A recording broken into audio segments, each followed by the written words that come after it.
ടുനെറ്റ്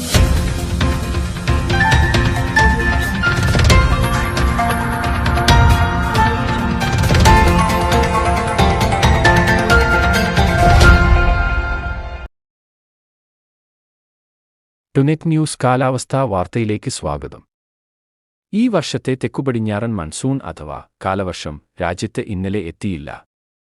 കാലവർഷം രാജ്യത്ത് എത്തിയതായി സ്ഥിരീകരിക്കാതെ കേന്ദ്ര കാലാവസ്ഥാ നിരീക്ഷണ വിഭാഗം. നേരത്തെ ഇന്നലെയോടെ ഇത്തവണത്തെ കാലവർഷം എത്തിച്ചേരുമെന്ന് കേന്ദ്ര കാലാവസ്ഥാ നിരീക്ഷണ വിഭാഗം പ്രവചിച്ചിരുന്നു. എന്നാൽ ഔദ്യോഗികമായി സ്ഥിരീകരിക്കാനുള്ള മാനദണ്ഡം ഇതുവരെയും പൂർത്തിയായിട്ടില്ല. ഈ മാസം 26-നു കാലവർഷം എത്തിച്ചേരാൻ സാധ്യത കുറവാണെന്നും ഏതാനും ദിവസം കൂടി വേണ്ടിവരുമെന്നും കഴിഞ്ഞ ദിവസം പ്രേക്ഷകരെ അറിയിച്ചിരുന്നു. നിലവിൽ ഇനി എന്ന് എത്തിച്ചേരുമെന്ന കാര്യം കേന്ദ്ര കാലാവസ്ഥാ വിഭാഗം അറിയിച്ചിട്ടില്ല.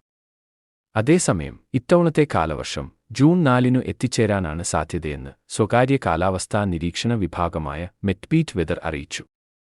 മധ്യപടിഞ്ഞാറൻ അറബിക്കടലിൽ ഒരു ചക്രവാതച്ചുഴി നിലനിൽക്കുന്നുണ്ട്. ഇത് കാരണം മൺസൂൺ കാറ്റുകൾ തീരത്തോട് അടുക്കുമ്പോൾ ദുർബലമാവുകയോ ദിശ മാറുകയോ ചെയ്യുന്നു. കാലവർഷം എത്താനുള്ള അനുകൂല സാഹചര്യം പൂർണ്ണമായി ഒത്തുവരാത്തിനാൽ ഇത്തവണ സാധാരണയിലും അല്പം വൈകിയാണ് കാലവർഷം എത്തുകയെന്ന് മെറ്റ്ബീറ്റ് വെതർ പറയുന്നു. കാലവർഷമെത്തി തുടക്കത്തിൽ തന്നെ, അതായത് ജൂൺ 4 മുതൽ 8 വരെയുള്ള ദിവസങ്ങളിൽ കേരളത്തിലും തമിഴ്നാട്ടിലും ശക്തമായ മഴയ്ക്ക് സാധ്യതയുണ്ടെന്നും മെറ്റ്ബീറ്റ് പറയുന്നു. കാലാവസ്ഥാ വാർത്തകൾ കൃത്യമായി ലഭിക്കാൻ ചാനൽ സബ്സ്ക്രൈബ് ചെയ്യുക. നന്ദി.